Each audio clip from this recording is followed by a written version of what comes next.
अस्सलामुअलैकुम अऊज़ुबिल्लाहि मिनश्शैतानिर्रजीम बिस्मिल्लाहिर्रहमानिर्रहीम। Centre for quality sciences मैं हूँ उबैद अली, हमारे साथ हैं मैडम रूही उबैद। 11 फरवरी 2023 है आज और हफ्ते की शब है और सवाल पैसा रखिए सामने। आज आपका सवाल है कि जी जो फार्मेसीज हैं या मेडिकल स्टोर या जहाँ से माल मेडिकल स्टोर में आता है, डिस्ट्रीब्यूशन चैनल्स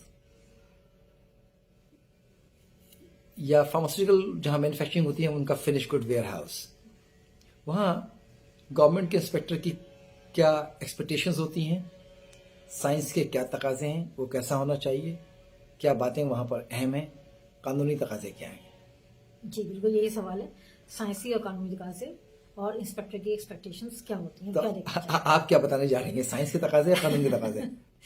एक डिस्कशन शुरू करते हैं, आप भी ऐड करते हैं और मैं भी हम वैसे भी ना, चाहे मैडम रूही हो चाहे मैं हूँ, हमारी जो गुफ्तगू का जो नुक्ता नज़र होता है वो साइंस होती है और काबिल एतमाद साइंस जिसका, लेकिन यकीनन कानूनी जो तकाजे हैं वो जिस मुल्क में रह रहे हैं उस मुल्क के कानूनी तकाजे हमारे लिए अहम हैं, बहुत अहम है, तो उसको भी फॉलो करना होता है।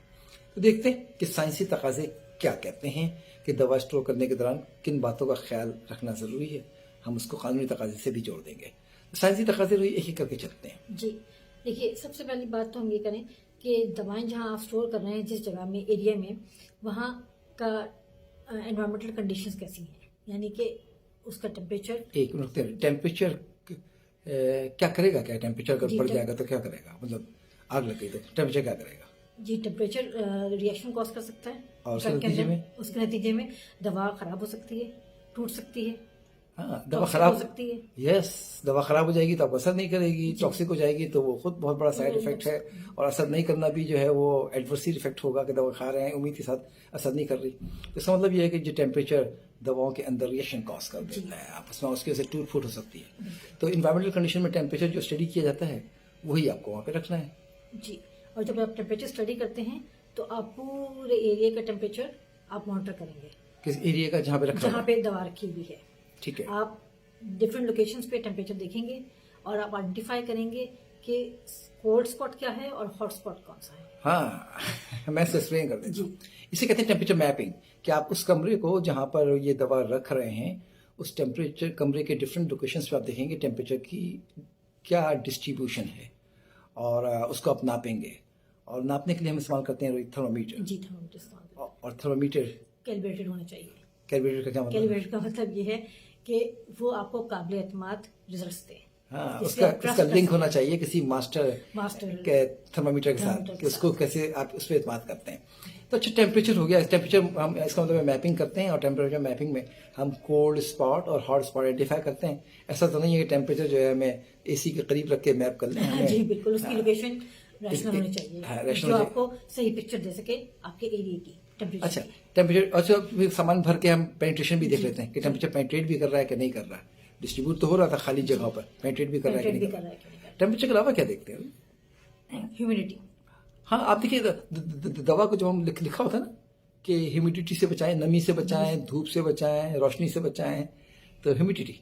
और इसलिए हम नहीं कहते कि दवा जो आप बावर्ची खाने में और जो या वॉशरूम में रखें, क्योंकि वहाँ ह्यूमिडिटी ज़्यादा होती है, और खुलने के बाद जब कंटेनर क्लोजर खोल देते हैं तो उसकी integrity of the container closure system वो नहीं रहती जिस पर स्टडी की गई है, and influence of air and water जो है वो बढ़ जाता है, और एयर और वाटर अगर दवा के अंदर जाएगा तो वो यकीनन रिएक्शन करने का बायस बनेगा, और रिएक्शन के नतीजे में जहर भी बन सकता है। रिएक्शन के नतीजे में जो आपका असल दवा है वो अपनी अफादियत खो भी सकती है। अफादियत का खोना या जहर का बनना दोनों जो है वो एडवर्स रिएक्शन का बायस बन सकता है, नुकसानदार असरात का बायस बन सकता है। और और एरिया जिसमें दवा रखी हुई है वो क्लीन होना चाहिए।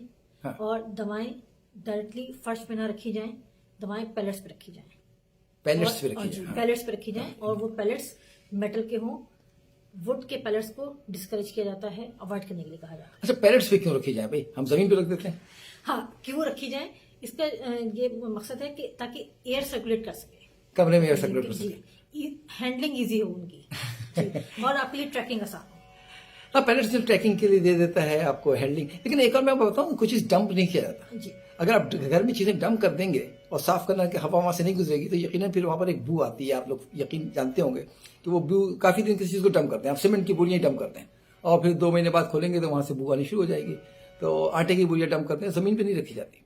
जमीन पे रखने से फिर एयर की जो मूवमेंट है उसका एयर सर्कुलेशन जो है उसको नुकसान पहुंचता है। इसलिए ये रखी जाती है पैलेट्स के ऊपर। पैलेट्स का मतलब है कि एक चौकी होती है, उस चौकी के ऊपर रखी जाती है। बहुत तो सवाल आसान आवाज में। ये लकड़ी की चौकी होती थी और क्यों लकड़ी की चौकी क्यों मना कर दिया? क्यों मना किया जाता है? देखिए, एक बहुत बड़ा केस हुआ था यूएसए में 2008 से लेकर 2010 के दरमियान, और 3 बड़ी कंपनियों की दवाएं जिनके बाद डिग्री रिकॉल हुई थी।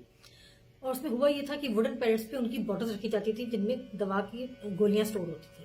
और वो जो बॉटल्स हैं उनपे, क्योंकि वो वुडन पैलेट्स थी, उस पे फंगीसाइड का स्प्रे होता था जो कि हेलोजेनिक फिनोलिक कंपाउंड्स थे, और वो था ट्राइब्रोमोफिनॉल, 2,4,6 ट्राइब्रोमोफिनॉल, जो पैलेट्स पे जब स्प्रे करते थे तो वो वुडन पैलेट्स पोरस होते हैं, वो एब्जॉर्ब करते हैं। फंगस के साथ रिएक्शन होने से वो 2,4,6 ट्राइब्रोमो एनिसोल में कन्वर्ट हो गया था, जो कि बैड ऑर्डर देता है, बैड स्मेल देता है। और वो बस गई थी उन बॉटल्स में, और जब उनमें दवाएं पैक हुई थी और मरीज तक पहुंची थी तो उससे गैस्ट्रोइंटेस्टाइनल डिस्टर्बेंस हुआ था, यानी कि नोजिया, वॉमिटिंग, स्टमक पेन, ये सब शिकायत जो है वो सामने आई थी, और जिसकी वजह से बहुत बड़ा रिकॉल बिलियंस ऑफ डॉलर्स का हुआ था। इसके बाद कहा गया कि आप वुडन पैलेट्स अवॉइड करें। हाँ, ये एफडीए डिस्करेज करती है वुडन पैलेट्स, बल्कि अब देखिए ना, ये जो 2,4,6 ट्राइब्रोमोफिनोल से 2,4,6 ट्राइब्रोमो एनिसोल का जो कन्वर्जन है वो बेसिकली फंगस की मौजूदगी में है। और उस बॉटल जो रखी गई थी उस बॉटल में वो चला गया था, वो वेपर्स उसके चूंकि वोलेटाइल होता है। 2,4,6 tribromo anisole is in volatiles. अब वो जैसे ही गया बॉटल के अंदर तो वो ड्रग के साथ रिएक्ट भी करेगा, और ड्रग के साथ जब रिएक्ट करेगा तो वो बैड ऑर्डर देगा, यानी कि चुभता हुआ इसका स्मेल था जो कंज्यूमर को पसंद नहीं था। कंज्यूमर ने कंप्लेन की और बाद में इन्वेस्टिगेट करती रही एफडीए और उस नतीजे तक पहुंची। और मुझे याद है ये Johnson Johnson, Pfizer, properly survive की प्रोडक्ट्स रिकॉल हुआ था। Is huge recall. उसकी कॉस्ट अगर निकालें तो बिलियंस डॉलर बनती है। इसके अलावा वुडन पैलेट्स में क्योंकि वो पोरस होता है तो वो उसमें इकोलाई, लिस्टेरिया और ये इस तरह के ऑर्गेनिज्म, सनोदरा, ये रहने की जगह पाते हैं और ये माइक्रोबियल ग्रोथ का बायस बनते हैं। हाँ, लकड़ी के साथ तो ये मसला है कि वो उसमें वाटर जो चला जाएगा, 13% तक वाटर जा सकता है। तो फिर वो एल्युमिनियम हो या फिर आपका प्लास्टिक हो, जो क्लीन कर सके आप, वो उसको रेकमेंड किया जाता है, और वो आपने साबित करना होता है। तो क्या ये जो वुडन पैलेट्स हैं ये गुड मैन्युफैक्चरिंग प्रैक्टिस जहाँ पे दवा बन रही है वहाँ इस्तेमाल कर सकते हैं? देखिए, जब हम फिनिश फार्मास्यूटिकल प्रोडक्ट की बात कर रहे हैं कि वहाँ ना इस्तेमाल किए जाए, तो जहाँ पे आप रॉ मटेरियल और पैकेजिंग मटेरियल स्टोर करते हैं वहाँ भी रिकमेंड नहीं किए जाएंगे। सिर्फ भाई पैलेट्स ही नहीं, आप ना वहाँ दरवाजे लकड़ी के लगा सकते हैं। लकड़ी की कोई चीज भी जो है वो इस्तेमाल करना जो है वो जो हमारी नजर में, हमारी सिफारिश में बिल्कुल ना करें, क्योंकि आपको जो क्लीन साबित करना, उसको नॉन पोरस साबित करना, वो एक बहुत बड़ा मुश्किल मरहला होगा। तो मैं कंक्लूड करता हूँ कि जो इंस्पेक्टर है उसकी नज़र में टेम्परेचर मैपिंग होगी, टेम्परेचर डिस्ट्रीब्यूशन होगा, आपका किसी भी क्राइसिस में आप कैसे डील करते हैं, ह्यूमिडिटी का कंट्रोल कैसे रखा हुआ है आपने, और ड्यूरिंग ट्रांसपोर्टेशन जो आप टेम्परेचर रिकॉर्ड कर रहे हैं वो कितना काबिल एतमाद है, किससे कैलिब्रेट कर रहे हैं अपने रिकॉर्डर को, कौन कितना ऑफनली कर रहे हैं, कैसे पता है कि जी वो टेम्परेचर इन्फ्लुएंस नहीं कर रहा। फिर आपका जो भी फार्मेसीज हैं, अगर वो दवा कूल प्लेस पे रखना है तो 15 से 25 डिग्री सेंटीग्रेड तक, जो आपने कोल्ड में रखना है वो क्या है, जो आपने फ्रीज उसमें रखना है, रूम टेम्परेचर पे रखना है वो क्या है, यानी एम्बिएंट टेम्परेचर। तो ये सब बातें हैं। तो बहुत शुक्रिया आप लोगों के एतमाद का। मेरी तरफ से भाई इससे ज़्यादा मैं नहीं कह सकता, और यही देखा जा सकता है। शुक्रिया। अल्लाह हाफिज़। फी अमान अल्लाह।